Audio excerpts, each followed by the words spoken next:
నీలి మేఘ శ్యామ అని కొత్తగా వచ్చింది ఆహాలోకి. 1 hour 54 minutes ఉంది టైము. ఇంకా మూవీ అయితే బోరింగ్ అనిపించింది నాకు. కొన్ని సీన్స్ అయితే మరీ లాగ్ ఉన్నాయి. కామెడీ కూడా చాలా లైట్గా కామెడీ, అంత పగలబడి నవ్వేంత అయితే ఏం లేదు. బేసిక్ ప్లాట్ ఏంటంటే హీరో ఎన్లైట్మెంట్ కోసం, ఎన్లైట్మెంట్ అంటే జ్ఞానోదయం కోసం మనాలి వెళ్తాడు. అక్కడ గైడ్గా హీరోయిన్ ఉంటుంది. వీళ్ళిద్దరి మధ్య జరిగే లవ్ స్టోరీ అనమాట.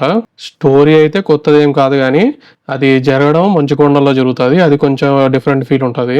ట్రావెల్ బ్లాగ్స్ చూసే వాళ్ళకి బాగా అనిపించచ్చు ఈ మూవీ. లొకేషన్స్ మాత్రం బాగున్నాయి. మొత్తం 90% మూవీ అంతా మంచులో జరుగుతుంది. సాంగ్స్ కూడా బాగానే ఉన్నాయి.